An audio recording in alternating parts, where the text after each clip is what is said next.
Autoridades em saúde fazem alertas sobre mensagens falsas na internet e negam casos de contaminação em alimentos. Representantes estaduais e governo federal assinam pacto para a proteção das crianças. Veja também, Igreja discute em Manaus temas que vão ser levados ao Sínodo para a Amazônia, em outubro no Vaticano. E no futebol, logo mais tem a 4ª rodada do Peladão. É o que você vê agora no A Crítica na TV.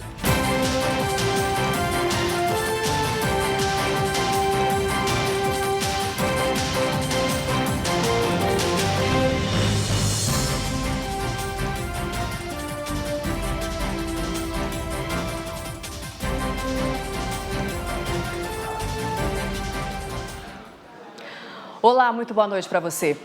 A Fundação de Vigilância em Saúde tem divulgado um alerta por conta das mensagens falsas que têm circulado na internet e em grupos de WhatsApp.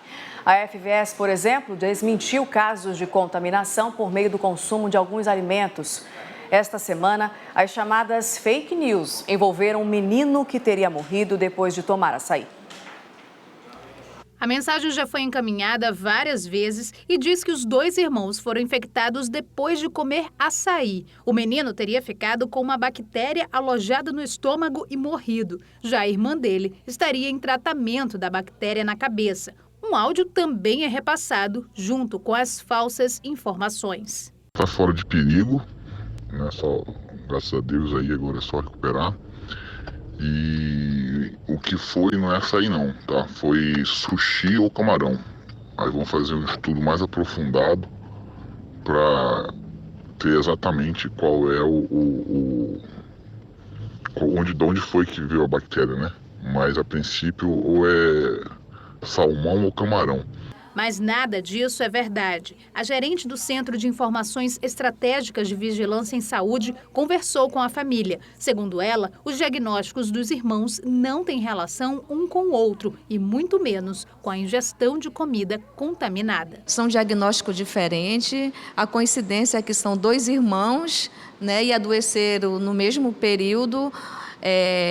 O adolescente que evoluiu a óbito, ele tem uma suspeita de pancreatite aguda e a menina ela tem um quadro de celulite submandibular e continua internada e em tratamento ainda.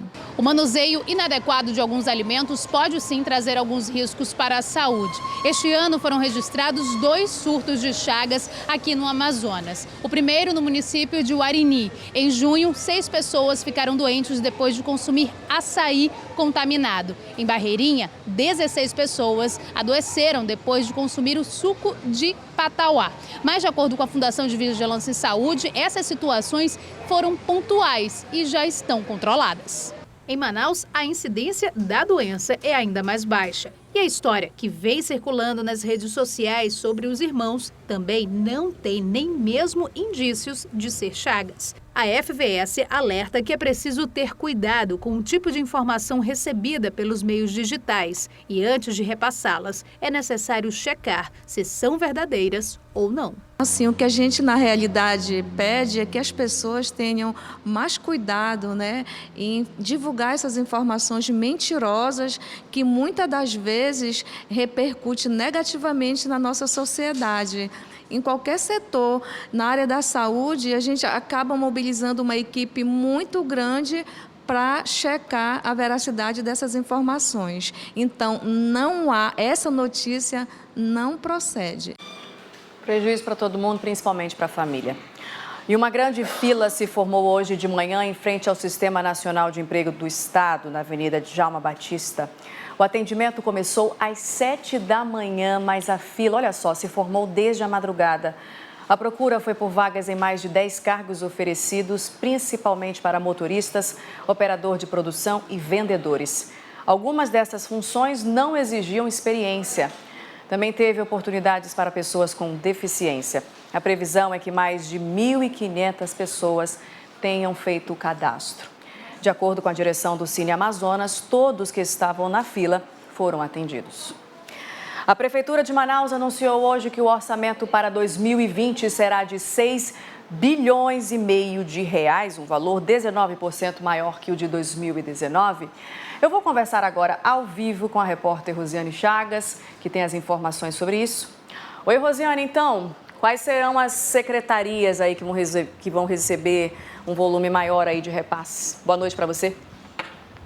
Olha, Nayandra, são as secretarias de Educação, a CEMED, né? A Secretaria de Saúde, a Censa e também a CEMINFRA, a Secretaria Municipal de Infraestrutura. Muito boa noite para você, boa noite a todos. Olha, inclusive a CEMED é a pasta aí que vai receber o maior montante aí, né, de todo esse valor da lei orçamentária anual, cerca de R$1,5 bilhão de reais. Logo após vem a Secretaria de Saúde, né, que deve receber aí pouco mais de 900 milhões de reais. E logo em seguida também vem a Secretaria Municipal de Infraestrutura, que deve ter um valor de 670 milhões de reais para o orçamento do ano que vem. Esse projeto de lei da LOA, né, ele foi apresentado agora à tarde numa audiência pública lá na Prefeitura de Manaus. Teve discussão a respeito da LOA. Amanhã, inclusive, essa discussão deve continuar. E a gente lembra aqui que do total, né, desse total de dinheiro que a Prefeitura tem para administrar esse ano, ele é quase 20%, são 19%, você falou agora há pouco, são 19% maior, ele é 19% maior do que o total de recursos que ele teve na lei orçamentária desse ano, né? Então é muito dinheiro para a Prefeitura administrar. E olha, essa discussão então deve continuar amanhã, e lembrando que amanhã inclusive é o último dia, né, para a lei orçamentária anual ser discutida. Logo após ela vai ser enviada para a Câmara de Vereadores, que deve votar então essa lei no mês de dezembro. E aí a gente lembra aqui, Nayandra, que a CEMED, a Secretaria Municipal de Educação, é a que vai receber o maior, né, montante desse valor. E a gente lembra também que foi uma promessa de campanha do atual prefeito entregar cerca de 100 creches aqui para Manaus. Só que a gente fez um levantamento e aí a gente chegou a um número de 19 creches entregues até agora. Um número bastante pequeno, levando em consideração a esse total de creches que foi anunciado aí em campanha. Como a Secretaria Municipal de Educação vai receber o maior valor de recursos, fica aí o questionamento para como esse dinheiro ele vai ser aplicado. E aí a gente vai ter que fiscalizar também, né? Principalmente porque a gente está chegando ao fim dessa gestão do atual prefeito, a gente tem pouco mais de um ano pela frente e é muito dinheiro que vai estar liberado aí nos cofres da Prefeitura. Vamos ter que seguir acompanhando, porque esse problema da creche é só um dos problemas que a gente tem aqui na capital, né? Fora os outros problemas que a gente tem na capital, que a gente vai ter que ficar acompanhando e fiscalizando para ver como é que esse recurso ele vai ser aplicado. Afinal de contas, são R$6,5 bilhões de reais que estão previstos para a Prefeitura, né, para o orçamento do ano que vem.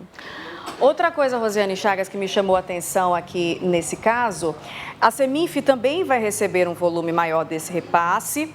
E a Prefeitura promete investir mais nesse último ano de gestão do prefeito Arthur Virgílio, promete receber mais para investir em obras de infraestrutura, investir nos complexos viários, inclusive promete começar obras e terminar obras. Tomara, hein, Rosiane? No último ano aí de gestão, com uma eleição a seguir. Exatamente, Nayandra, é o que a gente espera, que a gente vai ter que seguir acompanhando também, porque a gente sabe que nesse penúltimo ano de governo, várias obras de infraestrutura foram anunciadas e as creches ficaram a desejar. Inclusive, a gente fez muitas reportagens aqui ao longo desse ano mostrando esse problema, as mães que precisam trabalhar e não têm onde deixar os filhos, né, na creche, e aí a gente vai ter que questionar realmente como é que esse dinheiro vai ser aplicado, porque a gente está vendo muitas obras pela frente, restando pouco tempo aí para terminar esse mandato. As creches, pelo visto, vão ficar só na promessa. Vamos aguardar então cenas dos próximos capítulos. Obrigada pelas suas informações, Rosiane Chagas, muito boa noite para você. E foi assinado hoje um pacto para garantir mais atenção à primeira infância. A medida faz parte de uma discussão sobre o atendimento de crianças e adolescentes em situação de vulnerabilidade. Discussão essa promovida pelo Conselho Nacional de Justiça. A ideia do encontro é discutir políticas públicas para a primeira infância. A primeira infância compreende da gestação até os primeiros 6 anos de idade. Nessa primeira infância, são nesses anos que nós consideramos mais cruciais do ponto de vista da saúde, da educação, do desenvolvimento emocional e psíquico dessa criança. De acordo com o ministro interino da Cidadania, a maior parte das crianças e adolescentes em situação de vulnerabilidade vive nas regiões Nordeste e no Norte do país. O foco do programa Criança Feliz, por exemplo, ele pega as famílias do Bolsa Família. São 3,5 milhões de crianças de 13 milhões de famílias que são hoje beneficiárias do Bolsa Família. Então, essas crianças, nós já atingimos 720 mil delas, incluindo gestantes, vamos atingir 1.000 até o final do ano. E a cada ano, até o final do governo, vamos completar, para ao final do governo termos 3,5 milhões de crianças atendidas. O representante do Conselho Nacional de Justiça diz que o número de crianças e adolescentes refugiados no Amazonas e em Roraima agrava o problema. E a região norte, especificamente, precisa de uma atenção especial. Por tudo que ela representa para o Brasil, por todas as dificuldades que ela tem, aqui o desafio é sempre muito maior. E Boa Vista, hoje, nós já temos, seguramente, mais de 16% da população venezuelana vivendo na cidade, e a realidade é uma cidade com mais de 60 mil habitantes venezuelanos e você tem apenas 6.500 pessoas dentro dos 11 abrigos dentro da cidade, que também é diferenciado do resto do mundo, porque os campos normalmente de refugiados são fora da cidade. Segundo dados da Fundação Abrinq, no Brasil, 9 milhões de crianças e adolescentes estão em situação de extrema pobreza. 68% das crianças de 0 a 3 anos estão fora das creches e mais de 2 milhões já trabalham. No encontro foi assinado o Pacto Nacional para a Primeira Infância na região Norte. O documento prevê um cronograma de ações até 2020 para promover a proteção das crianças nos primeiros anos de vida. A questão da saúde é importante porque a grávida também faz parte e tem um papel preponderante nessa questão da primeira infância. Então, a atenção a essa mulher é importante para que nós possamos diminuir esses números de violência, e a garantia de uma primeira infância segura para essas crianças. Já virou rotina aqui em Manaus a presença de venezuelanos nos semáforos. Grande parte é de mulheres e crianças pedindo dinheiro ou vendendo bombons. Hoje foi feita uma ação em alguns pontos da cidade para mapear essas famílias e garantir assistência. A cena já se tornou comum. Descalços, em meio ao sol forte, eles se aventuram entre os carros. São crianças venezuelanas que aproveitam o sinal fechado para vender bombons e até pedir dinheiro. Quem passa por este trecho da Avenida das Torres não se conforma com a situação. É triste, ninguém sabe o porquê que não se faz nada. Realmente é um negócio chato. Desde a onda migratória de venezuelanos que cruzaram o estado de Roraima e vieram para o Amazonas, não é difícil flagrar crianças estrangeiras trabalhando nos semáforos de Manaus. O problema chamou a atenção de instituições de proteção infantil. Até agora não se sabe ao certo quantas crianças venezuelanas estão expostas ao trabalho infantil e à situação de mendicância nas ruas de Manaus. Por isso, desde essa quinta-feira, um levantamento tem sido feito para identificar as famílias desses meninos e meninas, para que, posteriormente, eles sejam incluídos em programas assistenciais. É justamente identificar as famílias venezuelanas que têm algum membro com situação de violação de direitos, que estão com ausência de documentação, que estão em solicitação ilegal, que precisam dos serviços públicos e, ao mesmo tempo, da questão do trabalho infantil. A gente consegue ver aqui nesse ponto uma quantidade muito grande de crianças de 3, 4, 5 anos em questão de trabalho infantil. Então, essa ação é no sentido de abordar hoje junto com essas famílias, em parceria, identificar e, ao mesmo tempo, encaminhar para a rede municipal e rede estadual no sentido de garantia de direito. A ação envolve voluntários do Serviço de Abordagem Social Girassol, vinculado ao Núcleo de Assistência à Criança e Família em Situação de Risco. O Instituto fez parceria com as Secretarias de Assistência Social e Direitos Humanos do Estado e município para coletar os dados. Concluído o levantamento, alternativas devem ser propostas para retirar essas crianças das ruas. A ideia é que elas recebam um atendimento igual aos brasileiros. A gente vai se reunir e propor uma estratégia, tanto a questão de secretaria estadual, municipal, para fazer uma outra ação, né, no sentido de que essas famílias elas sejam aos poucos direcionadas daqui para os órgãos. Por exemplo, as pessoas que estão com solicitação de refúgio vencido ou com ausência de documentação, a gente vai acionar a Polícia Federal junto com a Secretaria de Estado em parceria para transportar essas pessoas até a sede do órgão, ao mesmo tempo se regularizar para justamente emitir outros documentos básicos, carteira de trabalho, RG, CPF, que isso vai incluir no cadastro do Bolsa Família, cadastro de escola e nas outras políticas assistenciais. A Caixa Econômica Federal começou hoje o pagamento do abono salarial para trabalhadores nascidos em setembro. Para quem tem conta poupança, o dinheiro foi depositado na terça-feira. Já o abono para servidores públicos vai ser pago pelo Banco do Brasil. Tem direito ao pagamento quem tem cadastro no PIS/PASEP há pelo menos 5 anos e que tenha trabalhado 30 dias em 2018, com remuneração de até 2 salários mínimos. Mais detalhes sobre esse assunto você acompanha no portal acritica.com. E a gente vai agora para o resumo de notícias.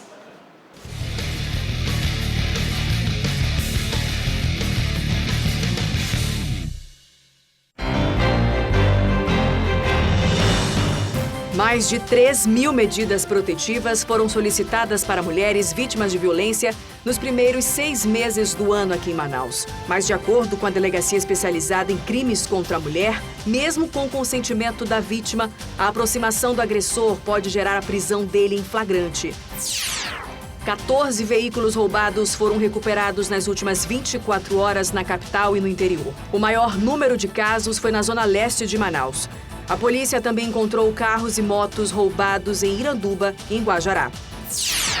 E depois de 2 meses de investigação, a polícia deflagrou a Operação Cruzada Sul e prendeu mais de 20 suspeitos de homicídios e pessoas envolvidas com o tráfico de drogas na zona sul da cidade. A ideia foi conter a ação de quadrilhas e os confrontos entre as organizações criminosas. Padres, bispos e representantes de organizações sociais se reuniram hoje para discutir os temas que vão ser levados ao Sínodo para a Amazônia, que acontece em outubro no Vaticano. Entre os temas escolhidos pelos católicos para levar ao sínodo deste ano é a situação dos povos indígenas, migração para o trabalho e problemas ambientais. Esse padre explica que no encontro dos bispos no Vaticano vai discutir a Amazônia e seus problemas. E é uma forma de mostrar o papel da igreja na sociedade. O sínodo, ele nasce da encíclica Laudato Si.